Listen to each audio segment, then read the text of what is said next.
Good morning. It's Tom Padula from TomPadulaTV on YouTube and Insegna Booksellers, and I'm here very happily wearing my top hat for Italian literature because if we study Italian literature, if we've done Italian and we've studied, the language itself, the next best thing to do is to actually get involved with knowing about the literature of Italy, dating back from the Roman times. Now, why is this? A lot of the books that I've looked at, they sort of begin with the father of the Italian language, Dante Alighieri. But the reality is that the language developed directly from Latin over the centuries. So if we look at the earlier part of the great civilization of the Romans, of the Roman Empire, we'll understand that they were very tough in the way they behaved towards their own people. They had rules, and they felt that they should look after them, especially in a city. In a city, you need to supply food, and you need to supply also shelter. So this is where we are. But the language itself developed there because there were laws in place, and there were also some tutors, Greek tutors, for the children of richer families. Now, they didn't have schools. Welcome to Giuseppe Ardica. They didn't have schools in Rome, but they had tutors for the children. So in other words, the language itself was cared for and was developed. The Latin grammar developed there. And also the Romans had baths, and they had museums. They encouraged the arts, and they also encouraged the military. Therefore, they developed concurrently both the tough part of government and the one that expends knowledge and skills. That was the greatness of the Roman Empire, the fact that they actually encouraged painters, sculptors, people could build walls, and they used slaves, of course. Whenever they fought against another people, they would kill the soldiers, and they would take over the women and the children and be distributed amongst the soldiers for their families. So in other words, the people they conquered actually became part of their families, and they were fed, but if they did the wrong thing, they were badly punished. And also if you had the owners who abused their powers, and they did, they would use the women the way whatever they wanted to do, or the men for that matter. Because again, their morals were very loose. I mean, they did whatever they wanted to do. If you had the power, you did it. That's it. You wanted to kill a slave, you didn't get punished. A Roman father could kill his own children and not be punished. Is the paternal laws of the land. And this then transferred to, that sort of power transferred to the rulers. And Rome went from kings to republic to emperor. So let's have a look at, I want to develop this part of where the Italian literature really stems from. And I've got here a book that says At the Baths. One of the main entertainments of the Romans was their daily visit to the baths, either to the public thermae or to the smaller private balnea. They would expect to find three basic rooms: a warm room, tepidarium, which would enter after undressing in the changing room, apoditerium, a hot room, caldarium, where hot water would be provided in a special heated room, which might also incorporate a steam bath, and a cold room, un frigidarium, where one could plunge into a cold bath after the heat of the caldarium. Now, welcome to Francis Gallo. So you can see these people here developed some really good civic systems for people to enjoy their daily life. So if you were a powerful guy, a woman, you had a lot of fun during the Roman times. In the big public bathing establishments, one would also expect to find an exercise ground, a palestra, which we use the same word today, often in the open air, which a covered portico around it, where one might engage in a variety of exercises. There were various types of ball games, including a game involving the snatching, rapere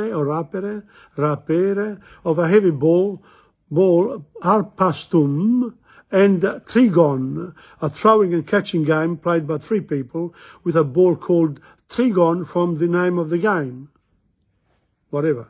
Men might engage in wrestling, luctari, fencing at a post, palus, post, or weightlifting. After exercising, the Roman would be rubbed down with oil, unguentum, unguento in Italian, same word, which cleansed and refreshed the skin. The excess oil was then removed with a special metal instrument, a strigilis. Then the skin would be rubbed down with a towel, linteum. In Rome, the baths opened at noon and remained open till dusk. The opening and closing times were indicated by the striking of a gong. Many establishments had separate facilities for men and women bathers. Others fixed different hours for the two sexes. The baths were regarded as social clubs, and people went there to exercise, play, games, meet each other, and share gossip and news, as well as debate. And you can imagine where politics came in and all this in the Roman baths. But also the language developed there as well, apart from everywhere else. So let's have a look at the language of the Latins. Iam ora sexta erat. It was 6 o'clock. Iam ora sexta erat. Erat is the verb, comes at the end. Titus Cornelius ut quotidie solebat, domo egressus in campum Martium et terme Nerones descendit. Nam eo amici eius conveniebant et de rebus urbanis colloquebantur. Now, if we look at that straight away, domo, domestic, and you look at egressus, the exit or whatever, in campum, the Martian, the terme Neroneas descendit. Nam amici, it's another word, it comes directly from rebus. Well, we use that for something else now, play games. Urbanis, urban. There you are. Quocum Titus pervenisset pecunia data, in vestibulum ingressus est, ibi cum plures ex amicis eum salutaverunt atque una in apoditerium inierunt. Vestimenta exuta tradiderunt servis suis qui unguenta et strigelis portabant. So if we learned what is unguenta and strigiles, then we start learning. And the thing is, once you learn, once you get into grammar, then you see that the verb here, all the verbs come at the end of the sentence. So you say whatever you want, and then you put the verb there. And it's not really logical, is it? But it was logical for them. That's what I did. Iam uncti in palestra, gym. Exierunt ubi multi cives, many citizens. Variis modis se exerbant. So various modis, many games or exercises.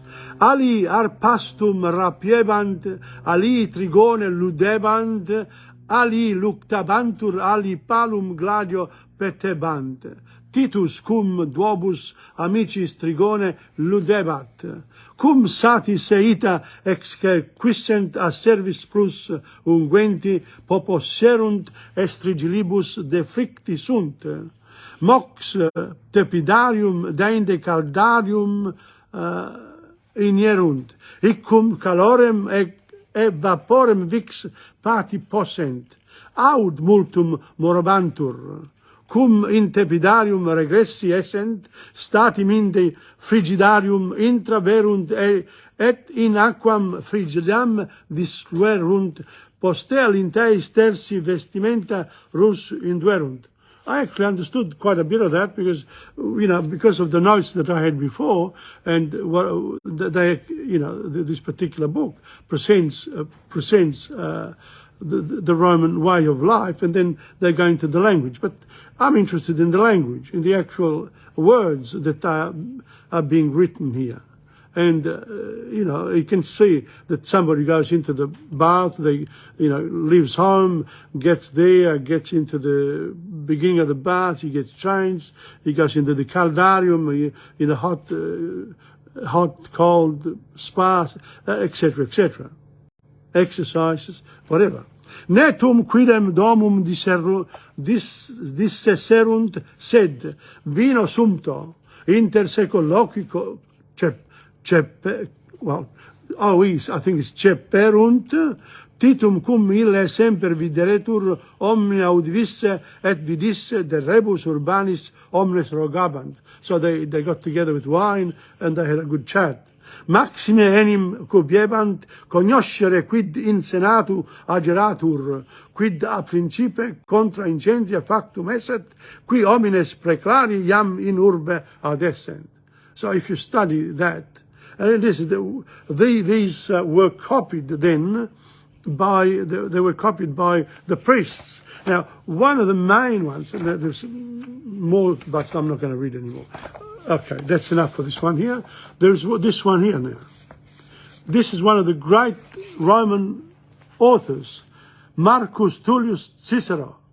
Cicero was born near Arpinum on January the 3rd, 106 before Christ. Before Caesar, and lost his life in December 43 BC, just after Caesar. When he was, 43, that's, he was born in 6 plus 57, he died at 63, in the proscriptions which Antony organized in the troubled period following Caesar's murder. Cicero's life then covers the period which saw the collapse of the Roman Republic and the beginning of what was to be the Roman Principate, in which the emperors had the powers of dictators. No more. It's happening here, right currently now with Morrison. He took over 5 ministries. Why? Because he said, well, I can do it faster. I tell them what to do and they've got to do it. But he didn't tell them that he was going to do that. It would have been better for him to say, look, I'm going to, control all this a lot more. But because of our democracy, you've got to say what you're doing. But if you say what you're doing, then you can't do it because people will stop you or will go against you. So you do it behind the scenes. And Morrison is, he said, I'm a bit of a bully. Yes, it goes in with the character of the guy. And if you put the people in power with that character there, that's what you get. And that's what's there in our communist friends, in the dictators of this world, the kingdoms, etc., etc. But we have it as well. We don't own Australia. We're part of an empire. Our Queen is still the head of state through the Governor General. I'm sure she knows all about Australia. She gets papers in front of her saying, this is what's happening. They don't have to go anywhere. And I experienced that when I was a consultant for the education department. On my desk, I used to get a bit of a summary of all the ethnic papers. And I thought, what a brilliant thing. I didn't have to read Greek or whatever. I had it all there. If I read it, then I would know what's going on. What do you do with it? That sort of thing there forms you to govern. You have to govern whatever. If you're president of a club, you've got to govern if you're the head of a family, you govern. Now what do we have now? We have men and women, they've got to be more democratic in their families. And that's why there is a lot of family violence. That's where it's at. It's undemocratic. Where it's democratic, you have to talk. You have to discuss things. You have to accept the fact that you can't win all the time. Someone else, with my wife, I used to say, if either one of us don't agree, it doesn't get done. That's it. So let's go back to Cicero. He began his career as a lawyer and had such brilliant success at the Roman bar that he was able, although not a member of the governing class, to obtain the regular sequence of magistracies and a seat in the Senate.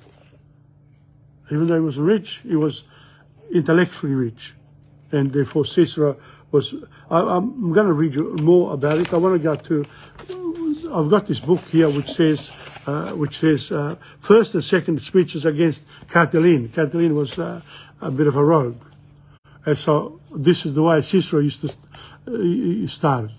Cicero attacks Catiline for his insolent audacity and deplores the spirit of the time which allows this enemy of the state to continue his activities unmolested. So what did they do? They killed him.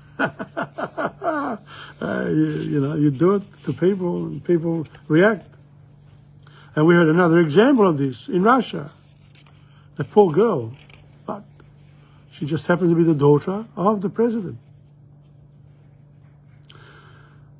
What has changed in life? I don't understand. History coming back all the time. And I'm getting to wear a hat without worrying about what people think. Never mind, Tom. Quo usque tandem abutere, Catilina, patientia nostra, quam diu etiam furor iste tuus nos eludet, quem ad finem sese effrenata iactabit audacia, nihil to nocturnum presidium palati, nihil urbis vigilia, nihil timor popul, nihil concursu bonarum omnium, etc., etc. I can read this, but we're doing Italian literature. Did you pick up some of the words there? Yes. Nocturnum, nocturnal. Right? So, we go from there to our Italian, to the Italian here. Now, I spoke about from the Roman times to the fall of the Roman Empire, and then to the fact that the Roman Empire fell after it became Christian. It became Christian 313, thereabout. Emperor Constantine then decided that he would make Christianity the official religion of the state, because then people could be forgiven. They shouldn't be so rough. They should be, peaceful amongst other people, to love your neighbour, that sort of thing, which is not, wasn't the Roman way. The Roman way was you got to survive, you got to use violence where it's needed. But Constantine realized that he had to make allowances for the people who had different religions, and the only one that could bring the other religions in was Christianity. But then what happened with Christianity, once it became the religion of the state, the ones who wanted to impose it on other people, hello Angela Imola, welcome. The ones who wanted to impose that religion on other people, they had to use rough methods. And I had a word before, they became like almost fanatics in the way they approached others. They had to become Christians. So slowly but surely, but they didn't do it with the sword. They did it with trying to help the people, feeding the poor, doing. They were doing the Christians there afterwards. But amongst those Christians there, the goody-goodies, there were also the ones they say the wolf in sheep's clothing. Now that means that you appear like a sheep, that you follow things, but in reality you are the wolf. You eat sheep. So amongst a group of people, the wolf waits for the right moment to attack and feed himself with whatever. A wolf in sheep's clothing. Some of the early Christians became that, but some of the others, they would rather be crucified than give in. Then, you know, they said, we are a peaceful people. We follow God's will. We love our neighbor. We have to help others, etc., etc. So how does this relate to the literature? It does. Because then people who were writing were looking at the writing of the Latins, and they started to copy their works. And they also, whilst you're writing other people's work, you write your own. And I was looking at the Vikings, the great King Alfred in 800, he wrote a chronicle with pictures, etc., telling the story of his life, because he wanted to remain behind even after he was dead. And in fact, Tom Padula and a lot of other people around the world know about him through the series of the Vikings. But I knew about him before by studying British history from the early times. So that's it. So let me go now to the Italian, because we're doing la storia della letteratura italiana from the beginning. Dal secolo IX al XIII, okay, 900 to 1300.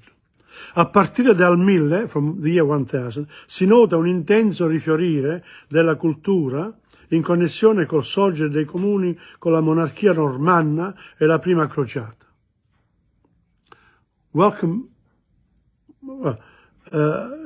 Dei comuni con la monarchia normanna e la prima crociata. Si costituirono allora le prime università. So this was a period after Charlemagne became emperor of France, and he also of Germany and Italy. Okay, he created a second Holy Roman Empire, they called it. And under him, they stopped the invasion of the Muslims. They were coming through Spain, and the French stopped them at the Pyrenees.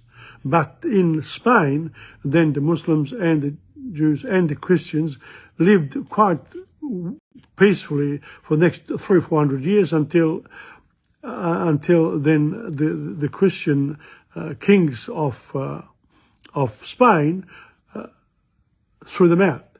Well, they encouraged people to leave, otherwise they would get punished or fined. So, but in Italy, i comuni, places like Genoa, like Venezia, like near Naples there, around Naples, around near Bari. There were i comuni all over Italy, the beautiful places that people started to build and be proud of, and they were like dukedoms, counties, etc. I comuni. And the first universities began. They used to be called studio, and the first one, the really big one, was in Bologna. That was the first European university. But before that, the monks, the priests, the people in who were like the army for the Pope, and they had those monasteries, and the monasteries gave food and shelter to whoever went there. There was you could go in there, people were pretty rough, you could be attacked on the roads. So they were like little islands of peace, because they also were protected. So, mentre l'altro nome designava propriamente le corporazioni degli scolari, la più antica di Europa è quella di Bologna, che nel secolo XII ebbe in Irnerio il primo dei famosi glossatori. Glosso significa commento delle leggi romane. So Irnerio he looked at the Roman laws and said, you know, they are good laws, these ones here. We're going to adopt them with a Christian leaning. Bononia docet, si soleva dire. Nel Mezzogiorno fiorì la celeberrima scuola salernitana. La scuola salernitana, like in Bologna, in the south was Salerno, very famous, la scuola salernitana. Alcuni precetti della quale non sono stati ancora annullati dagli ulteriori progressi della medicina. So they're famous for the study of medicine, of the body. And some of the things that they studied are still valid today, even after 1,000 years. Particolare vigore assunse l'attività speculativa che ebbe eminenti cultori prima in Sant'Anselmo d'Aosta del secolo XI e poi in San Bonaventura e in San Tommaso d'Aquino del secolo XIII. Benché già nel secolo XII i nuovi idiomi come il provenzale, il francese e lo spagnolo comincino ad assurgere a consistenza letteraria ed anche l'italico siasi apertamente intromesso nelle scritture pubbliche accanto ad un latino ormai tanto sfigurato da sembrare esso medesimo una specie di italico, in Italia la lingua latina si riavvicina alle norme classiche ed appare molto purificata dagli elementi lessicali moderni che l'avevano invasa e devastata. So what happened there is that because all the, you know, what we call dialects, but really the local languages, they had bastardized, if you like, the Latin.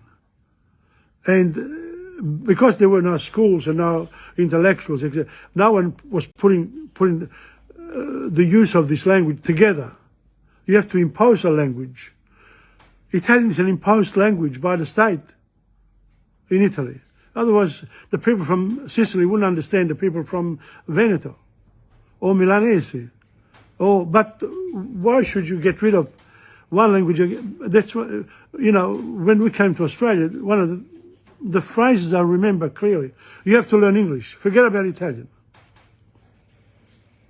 The people who were here from my town came to our house and said to Mum, non si usa qua l'acqua, si usa la limonata. And Mum went to bought some lemonade, and after 2 or 3 weeks said, I ain't buying this anymore. Water from the tap is good enough. And it was beautiful. So we stopped buying the lemonades. Thanks be to God. And now people are still going for the Coca-Colas, this and that, and we all got diabetes, this and that. So it's the sugary stuff. Everything's a balance. It's a balance. And this is what history will teach us, make us understand where we are today. So the Italian language became devastated, the Latin became was invaded and devastated. So the Latin was no more as a language the way it was. But the lawyers and the people in government, they still used Latin as it was spoken before. Why? Because they had access to the old writings. But not everybody. Just a few key people. Si compongono poemi pregevoli sia dal punto di vista storico che da quello artistico come gli anonimi Gesta Friderici, il poemetto eleggia de diversitate fortune e de consolazione filosofie di Arrigo da Settimello. E non soltanto la voce di una nobile anima che si innalza sulle miserie terrene, ma anche documento di rinnovata perizia artistica e di non trascurabile originalità. So there were interesting pieces of writings that were written during this time. Ma le manifestazioni più significative di questo periodo sono i canti goliardici, i quali penetrarono in Italia nel secolo XII, 1100. Forse dalla Germania attraverso la Francia. E i canti liturgici, liturgical ones from the church, no? Composti in un metro ed un latino remoti dallo stampo classico, ma appunto per questo docile ed esprimere i modi spigliati e aderenti lo spirito di quei tempi. So they changed the liturgical songs weren't of the classical Latin. Si avvicinavano al popolo. Wherever you went, they were close to the people. I goliardi, nome di incerta derivazione, erano ordinariamente studenti universitari, laici ed ecclesiastici, che al chiuso delle aule e delle biblioteche preferivano la salubrità dell'aria libera e il girovagare per il mondo, per cui si chiamavano clerici vagantes. Clericus era sinonimo di persona istruita, poiché ci era stato un periodo in cui gli ecclesiastici dei monasteri celebri come il Bobbio e Monte Cassino in Italia e San Gallo in Germania furono gli unici depositatori della cultura. So, in those monasteries in Germany, in France, in Italy, I assume also well, not in Spain, because they had there too, but they had a different cultural take, which we'll talk about later. But here in France, in Germany, France, why Germany first? Because that's where one of the sons of Charlemagne, they split up the empire. So he ended up with Frederick II, came from Germany. Therefore, Germania, France, and there were these monasteries, many of them, and there were a whole army of people, ecclesiastici. Okay, so they were copying the laws and the writing of the Latins, of the Latin writers, but they also put in some of their own. And that's where then they were able to change the Latin, let's say, into a Latin that would be understood by the people with their own language, when their own expressions, which had changed dramatically. So they were the only, this monastery was the only place, depository of culture. He had a few rooms with books, etc. Like me now here in Melbourne, Insegna, I'm surrounded by a lot of books. I'm the only one here. I feel like one of those old monks. Questi goliardi reagivano al dottrinarismo dei pedanti, al rigorismo ascetico che erano tanta parte dell'educazione e della vita medievale, ed effondevano la loro gioia di vivere in canti bizzarri dove magnificavano il vino, le donne e la buona tavola, oppure satireggiavano con umorismo e simpatica baldanza uomini e cose. And that's what I'm doing now. I come here, I've got peace, blah, blah, blah, and then I go to the Italian clubs, I go out and enjoy. I'm a bit like one of these clerici vagantes, one of these, people going around here and there, just to give myself a bit of real life, because otherwise here I'd be, well, never mind. Maria Anna Cassino, welcome. So that's the way it is. So, and these clerici vaganti, they liked il vino, le donne e la buona tavola. That's it. That's the way to do it. And that all comes from the Latin. The rigorous people here, they try to hold you down, put fear in your heart. They make you sick, literally. You must not be afraid. Live your life as these people did. They said to the priests, but that didn't mean that they didn't go there. They went there to pick up the knowledge, but they also then went outside and wrote their own songs, a bit like our artists now. Intonazione grave e solenne hanno invece i canti religiosi, nei quali se da un lato balenano i terrori e le angosce del giudizio di Dio per il compiersi del millennio, e si aspettava addirittura la fine del mondo. So from 900, for the year 1000, they all expected the world to finish.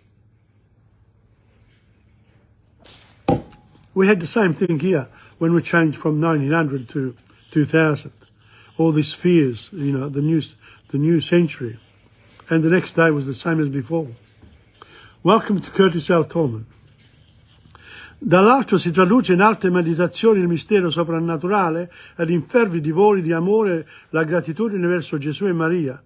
A San Tommaso d'Aquino, il grande sistematore del pensiero medievale, si attribuisce il Pangelingua, inno sublime per il profondo senso del mistero della fede. L'intelletto sorregge ed illumina una religione mistica di cui l'anima è tutta pervasa. So what happens here is that San Tommaso d'Aquino, good name, Tommaso, that's my name. San Tommaso d'Aquino was a theologian. So, and he sort of, he sort of took from the Latin world, the laws, etc., but then put a spin in terms of the belief in the Trinity. Padre, Figlio, e Spirito Santo. And that's what he did. And under that guy's there, then in that time, the first crusade against the Muslims occurred. But the Crusaders, of course, they weren't looking just at the religion. That was a good excuse and a good way of philosophy, if you like. They're really always looking for land to exploit and to have converts for their religion. So that's where the wars come in. The religious wars, which then became normal for a long time. Il dies irae si ritiene dall'abruzzese Tommaso da Celano, che ci ha lasciato la narrazione della vita di San Francesco d'Assisi. È svolto prima il motivo del terrore, quello dell'implacabilità del giudice divino, dell'incredibile catastrofe e sovvertimento che si abbatterà sulla natura stupefatta, mentre la tromba angelica si sentirà squillare. L'angoscia si attenua poi nella fiducia in Cristo Redentore, da cui il misero invoca pietà. The Italian here is an old Italian, but a difficult Italian, because there are words there that they need to be explained. I haven't got, it's a bit like reading La Divina Commedia. That's what I'm doing here. I'm reading from Storia della Letteratura Italiana, and I'm trying to make sense of it, to me and to you. So again, but this book here is not readily available. It's a one-off. So I can't share it. But I'm doing it by reading it. So I'll read it now and we'll see what happens. Più semplice nella concezione ma più umanamente appassionato e drammatico è lo Stabat Mater attribuito a Jacopone da Todi, who also wrote a lot of poems. Jacopone da Todi. Jacopone da Todi, del quale avremo occasione di parlare ampiamente in seguito.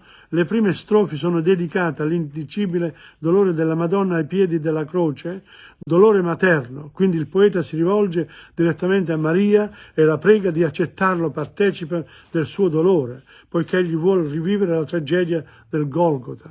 Some of these people wanted to relive, say, how come this guy who was crucified, etc., etc., is still remembered 1,000 years later, and he preached peace amongst people, and forgiveness and adherence to God's will. Il Padre, to my Father, he said, who was up there, the Almighty, the Almighty. That's in all religions. There's an Almighty. Fac me plagis fulnerari, fac me cruce inebriari, e cruore filii. Fac means fai, not the English one. F-I-C. Fac me plagis fulnerari, fac me cruce inebriari, e cruore filii. Okay, so plagis vulnerari. So let me understand. Cruce inebriari. Let me feel the sense of wonder of the Christ on the cross. That feeling of forgiveness for humanity that is sinning.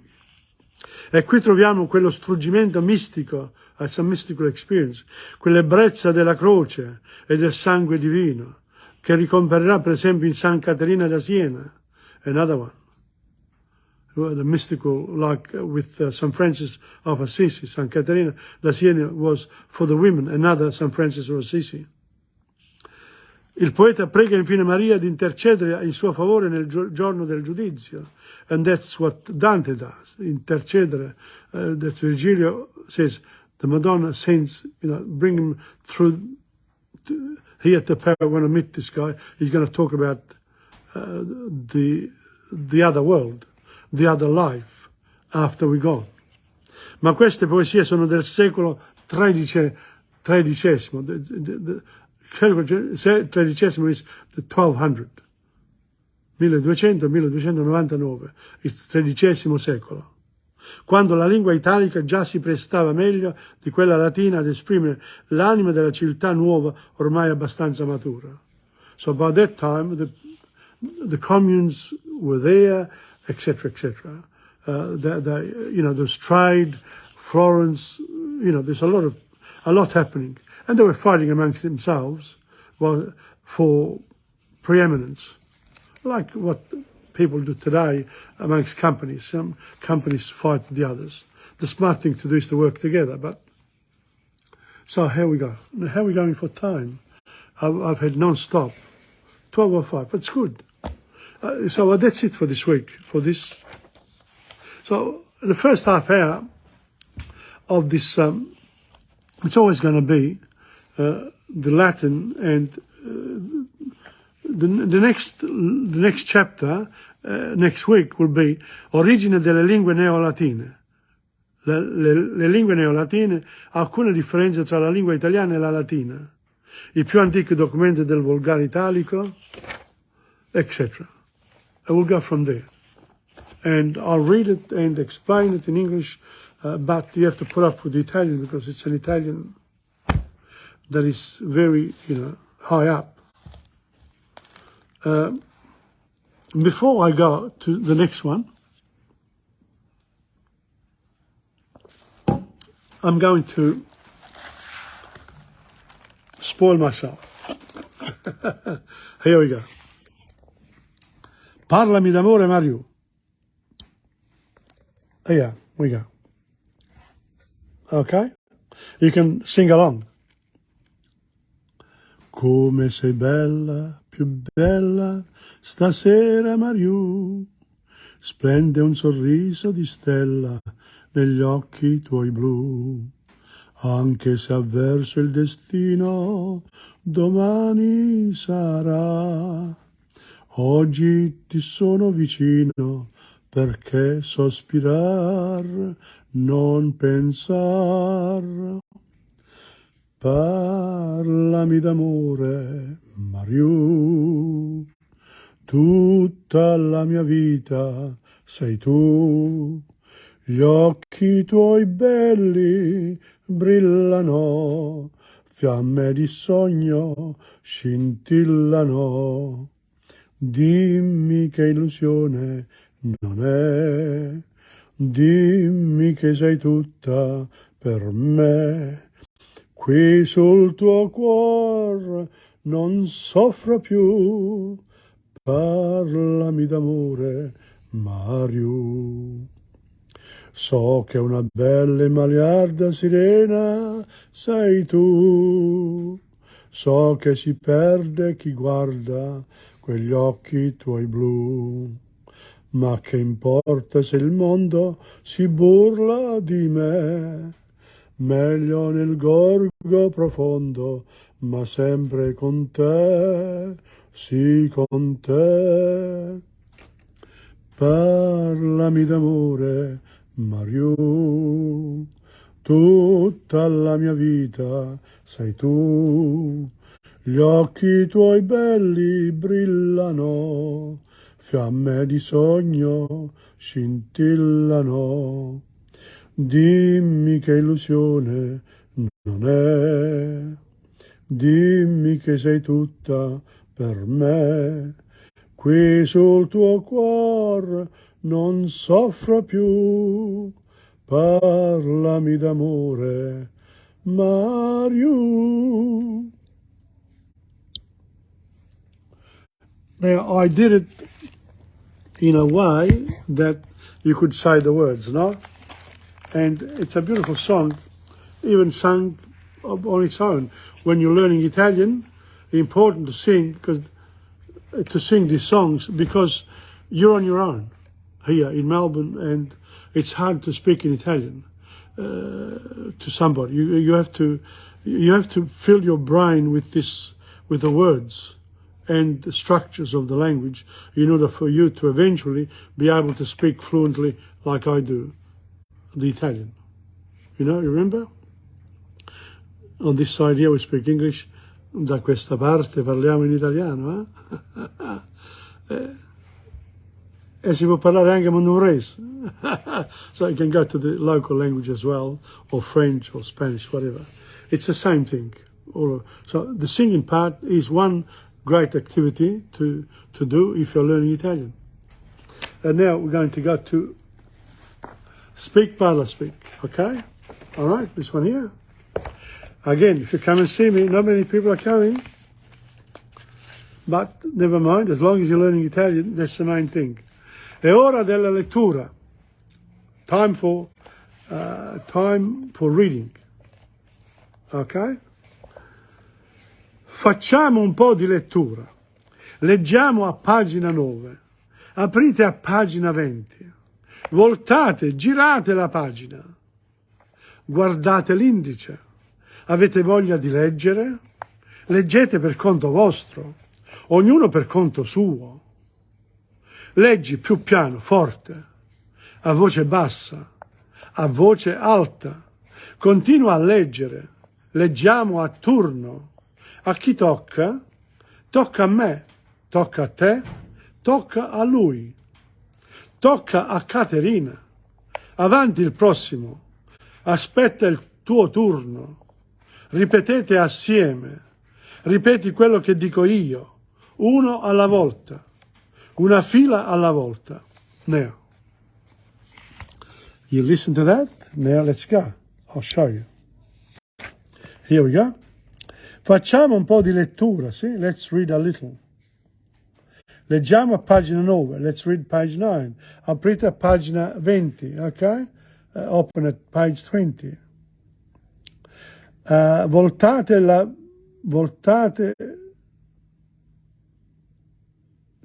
la pagina. Open up at page 20. Turn the page. Guardate l'indice. Look at the index. There it is, see? Avete voglia di leggere? Do you feel like reading? Do you feel like reading? You not say you read, but do you feel like reading? Leggete per conto vostro. Read on your own, and ognuno per conto suo, everyone on his own. Leggi il più piano o più forte. Read in a soft or louder voice. A voce bassa, in a softer voice. A voce alta, in a loud voice. And then leggiamo a turno. Let's read in turns. A chi tocca? Tocca a me, tocca a lui, o tocca... So let's see, whose turn is it? It's my turn, your turn, his turn. Tocca a Caterina, it's Kathy's turn. Next, please. Avanti il prossimo. Aspetta il tuo turno. Wait for your turn. Repeat together. Repeat what I say. Ripeti quello che dico. Ripetete assieme. One at a time, a row at a time. Una alla volta, una fila alla volta. So you can go both ways to do this. Important. Okay? So that's, yeah. Now, we've done that. What will I do? Yeah, I think, have a look at this one here.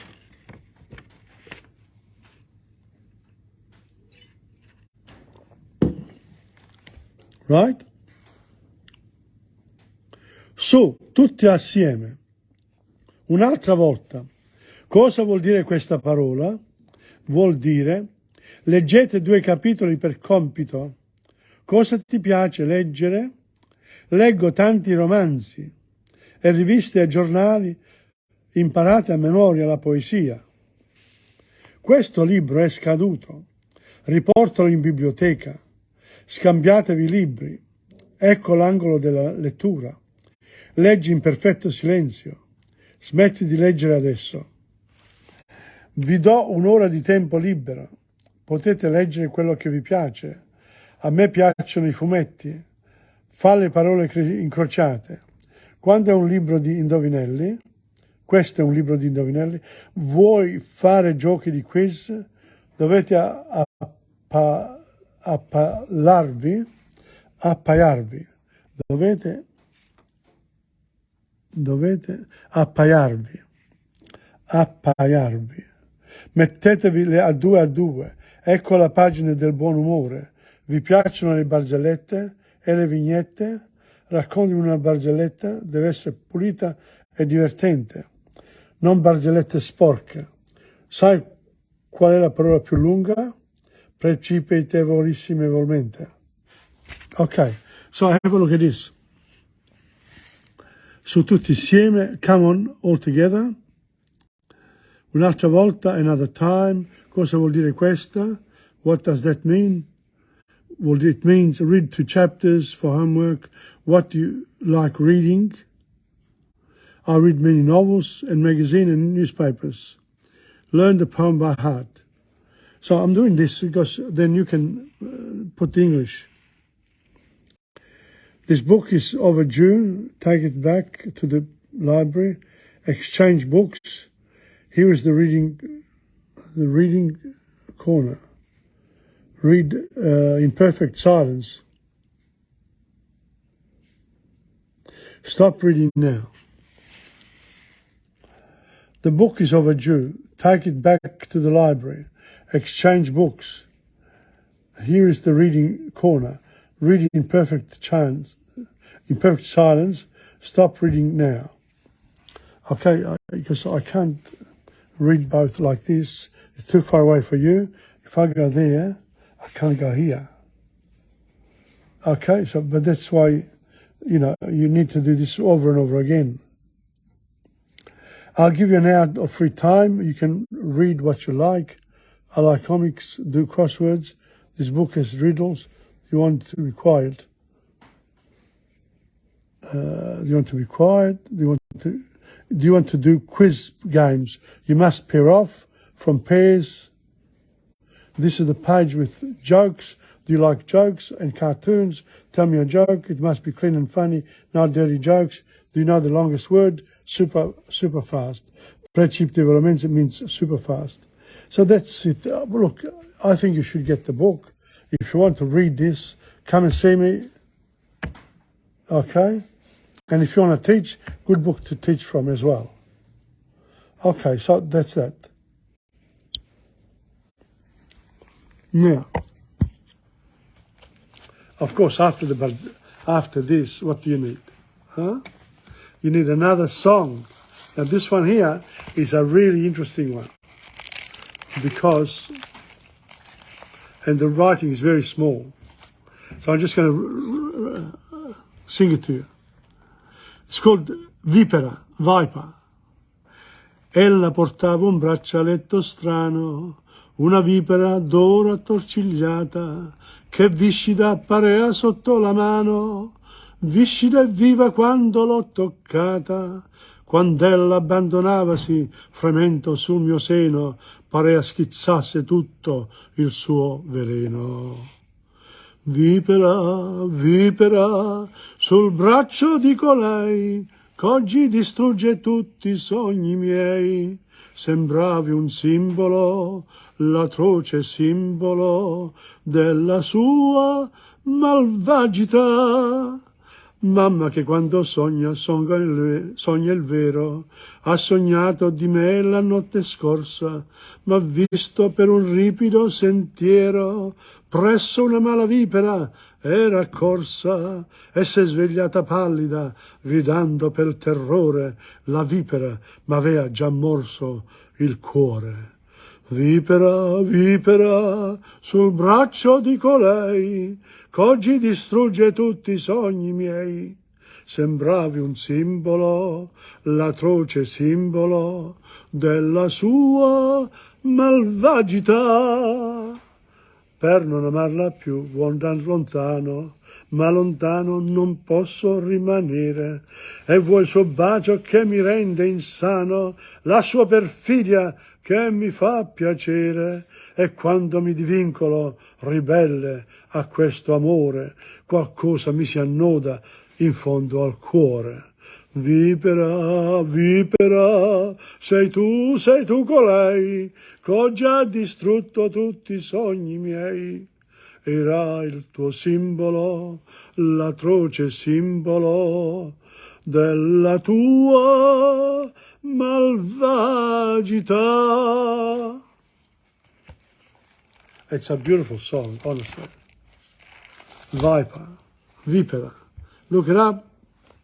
Oh, if you come here, you get the other book, then I can, if you let me know what you want beforehand, I'll prepare these songs for you. But you can look them up.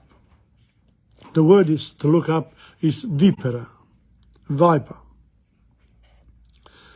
What else do we do now? What's the time? Let me see at the time, and then I'll know whether to do something else, or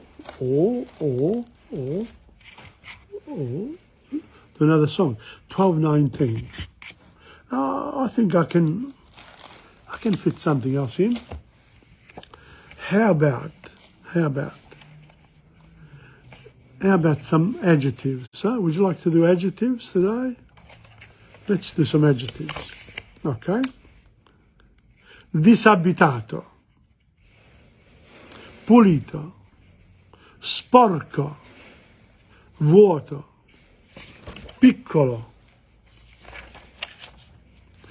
grande, scomodo, illuminato, spazioso, ben tenuto, di buon gusto, moderno, trascurato.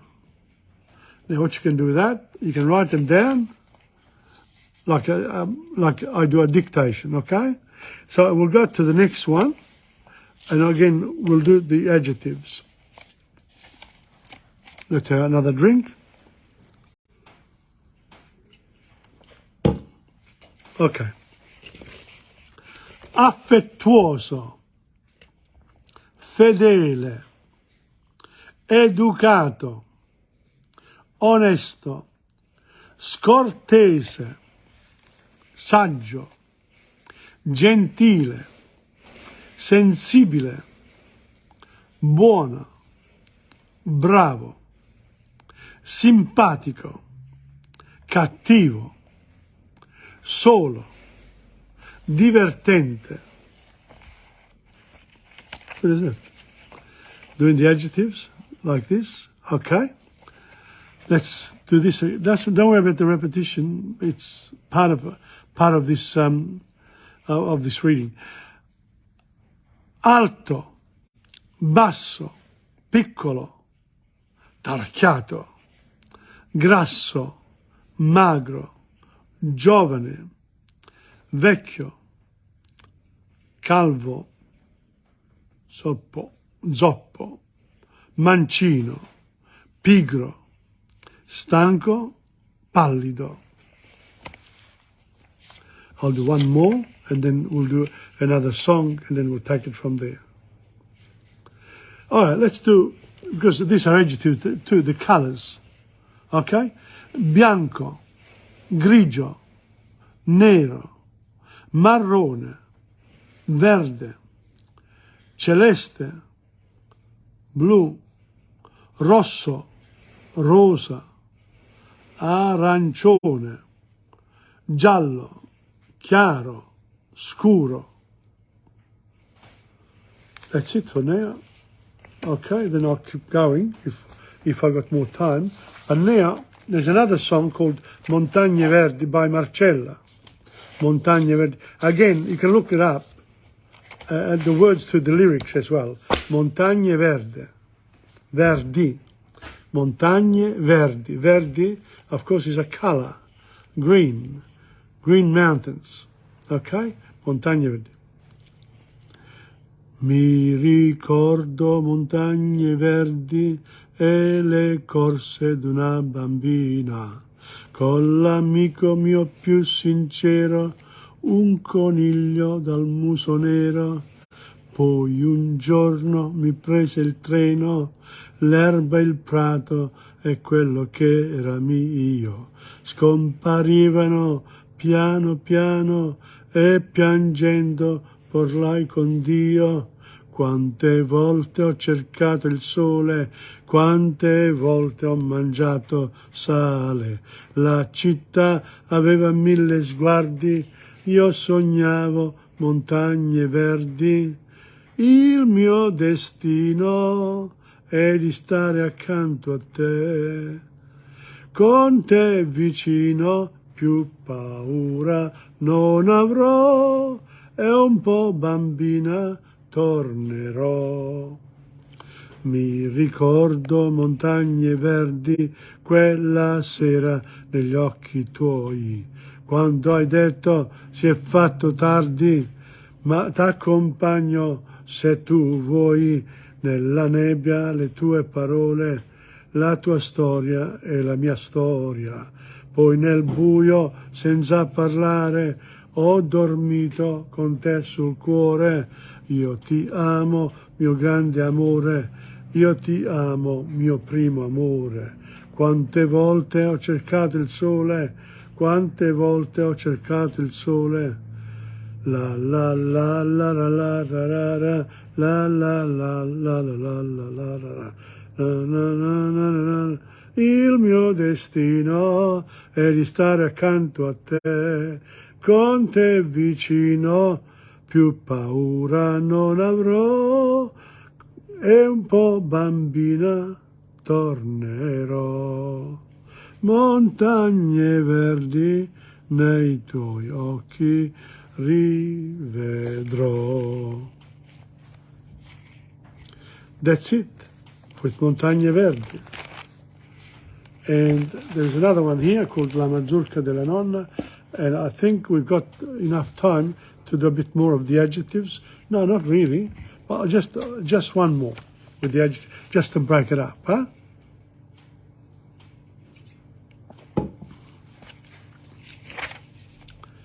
Ok.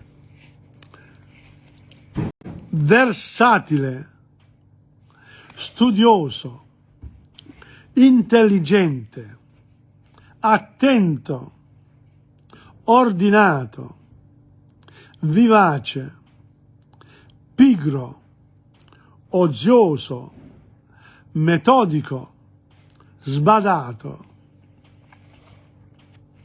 What do you reckon? And I think that's it for today in terms of that. We'll do La Mazurka della Nonna, and then we'll do the concluding remarks, no? Quando senti l'orchestrina tra una danza americana che strimpella una mazurka dall'aria paesana, pensi allora alla quadriglia d'un bel tempo che passò, quando usava la pariglia attaccata all'andò, quando non c'erano i tanchi e i foxtrot. Ah, la mazurka che ballava la mia nonna, con le trecce a penzoloni, con i mutandoni sotto la sua gonna.